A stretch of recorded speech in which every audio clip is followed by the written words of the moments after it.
मीनाक्षी वाशनी है, मैं मोना गुप्ता की बहन हूँ। 5 तारीख को मेरी बहन ने घर से बच्चे के साथ निकली। उन्होंने मेरे फादर को फोन करके ये कहा कि आपकी बेटी निकल गई। उन्होंने रोकने का कोई प्रयास नहीं करा। उसकी माँ रोटी बना रही थी, पति और उसका बाप बाहर हांड रहे थे और उसका हमें फोन कर दिया। वो टेंशन फ्री हो गए। उन्होंने कोई कार्रवाई नहीं करी। 5-7 दिन में लड़की इधर उधर कहाँ भटक रही है किसी को नहीं पता। जो भी कर रहे हैं हम कर रहे हैं। टेम्पलेट हमने छपवाए, सारी चीजें हमने करी। शादी कहाँ पर हुई? शादी कानपुर में हुई। गंदे लोग हैं नीचे, सारे गंदे गंदे कर्म करते हैं। दारू पब इनका यही सब होता है। गिनती के 4 जगह नंद वहां से बेंगलोर से फोन करती है, भड़काती है। इसके साथ ये तक कर दिया गया कि तांत्रिक को बुला के इसको कमरे में बिठा के उसमें कुछ मिला के लड़की के साथ ससुर ने बदतमीजी की इसकी है। और उसके बाद ये कह दिया गया पापा जी कमरे में आए तो कुछ मत बोलना। लड़की को आप इस तरीके प्रताड़ित कर रहे हैं, कुछ पिला रहे हैं, लड़की होश में हो तो उसके बाद जब मर्जी अबॉर्शन कराते, इसका क्या मतलब है? सबसे अब तक इसे 6-7 अबॉर्शन करा दिए। अभी भी आप इस लड़की के साथ इतना कर रहे हैं। 5-7 कर रही लड़की गायब है, आप लोग ढूंढना नहीं चाह रहे, अपनी दुकान का प्रमोशन कर रहे हैं। इसके दोस्तों ने जब वो सारी आइडिया देखी है, वो बोल रहे शेमफुल बाबा, तुम्हें शर्म नहीं है, तुम्हें ये नहीं है। उन्हें कोई मतलब नहीं है लड़की से ना बच्चे से। क्या चाहते हैं वो ये हमें बताएं। और अगर हमारे सामने आ गए हम जीते जी आग लगाएंगे, क्योंकि यहाँ की पुलिस ना तो FIR करने को तैयार, पूरा पैसा खा रही है उन लोगों का। हर बार पैसा खाया। इतने बड़े अमीर के चोरी हो गए वो। हमारे तरह हमारे फादर ने तो पेट्रोल डाला, बहन को बढ़ाला, अपने बढ़ाला, तब जाके पुलिस ये दिखा रही है। अभी कर रहे छीना छानी कर रही है, पर अभी तक FIR का कोई नामो निशान नहीं है। शादी को कितना समय? 10 साल हो गए शादी को।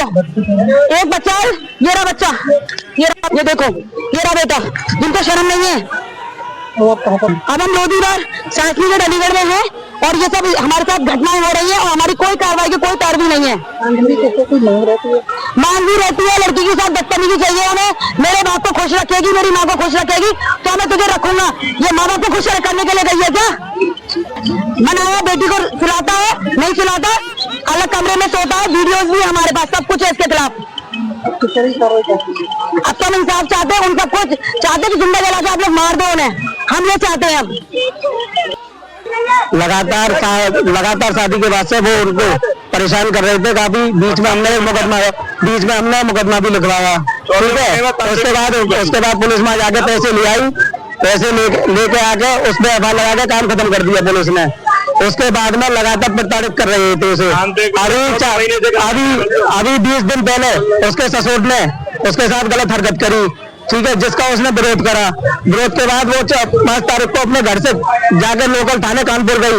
माँ उसने सूचना दी, माँ उसकी कोई सुनवाई नहीं हुई। अपने घर में आ गए और अपना घर पे किसी को बता के वो डायरेक्ट वहां से भटकती वृंदावन चली गई। हमने उसकी टेम्पलेट छपवाई, लापता की। हमें पता चली कि वो वृंदावन है। हम वृंदावन पहुंचे। वृंदावन जैसे ही हमें देखा, हमारा उसका 1.5 साल का बच्चा उसे हमारे हाथ में देगा, तुरंत की तुरंत वो बस के आगे कूदने को तैयार हुई। हमने जैसे तैसे उसे समझा के थाने लेके आए। 6 दिन से लगातार हम थाने कंप्लेंट दे रहे हैं। उसकी आप बीती वो बता रही है सारी जगह, लेकिन हमारी थाने में कोई नहीं सुन रहा है किसी भी तरीके की। और सुबह भी उसने आत्महत्या करने की कोशिश करी। हम थाने आते हैं, थाने लगातार इंस्पेक्टर साहब कह रहे हैं तो एसपीसीटी साहब का दबाव है, ये मुकदमा नहीं लिखा जाएगा।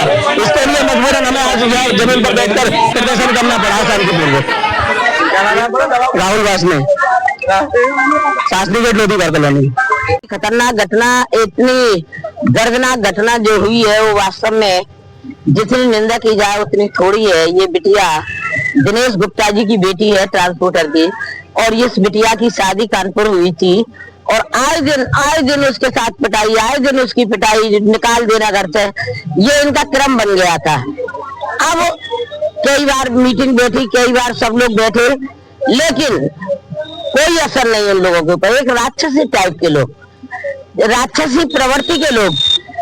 अब उस बिटिया को 5 तारीख को इतनी बुरी तरीके से मारा पीटा ससुराल वालों ने और घर से निकाल दिया।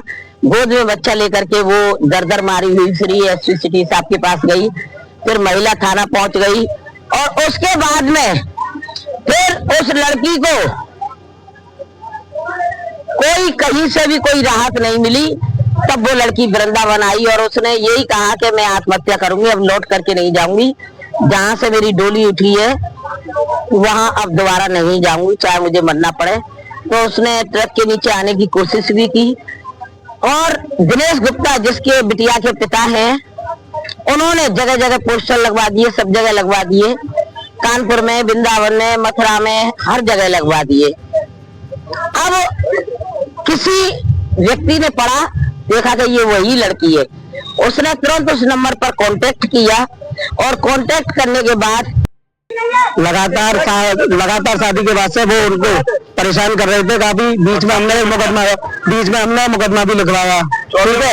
उसके बाद पुलिस में जाके पैसे ले आई, पैसे लेके आके उसने एफआईआर लगा के काम खत्म कर दिया पुलिस ने। उसके बाद में लगातार प्रताड़ित कर रहे थे उसे। अभी 20 दिन पहले उसके ससुर ने उसके साथ गलत हरकत करी, ठीक है, जिसका उसने विरोध करा। विरोध के बाद वो 5 तारीख को अपने घर से जाकर लोकल थाने कानपुर गई। माँ उसने सूचना दी, माँ उसकी कोई सुनवाई नहीं हुई। अपने घर में आ गए, अपना घर पे किसी को बता के वो डायरेक्ट वहां से भटकती वृंदावन चली गई। हमने उसकी पेम्पलेट छपवाई, लापता की, हमें पता चली कि वो वृंदावन है। हम वृंदावन पहुंचे, वृंदावन जैसे ही हमें देखा, उसका 1.5 साल का बच्चा उसे हमारे हाथ में देगा, तुरंत की तुरंत वो बस के आगे कूदने को तैयार हुई। हमने जैसे तैसे उसे समझा के थाने लेके आए। 6 दिन से लगातार हम थाने कंप्लेंट दे रहे हैं, उसकी आप बीती वो बता रही है सारी जगह, लेकिन हमारी थाने में कोई नहीं सुन रहा है किसी भी तरीके की। और सुबह भी उसने आत्महत्या करने की कोशिश करी। हम थाने आते हैं, थाने लगातार इंस्पेक्टर साहब कह रहे हैं कि एसपी साहब का दबाव है, ये मुकदमा नहीं लिखा जाएगा। इसके लिए मजबूरन हमें आज यहाँ जमीन पर बैठकर प्रदर्शन करना पड़ा है शांतिपूर्वक। क्या नाम है? राहुल वासने, शासनी गेट लोधी कर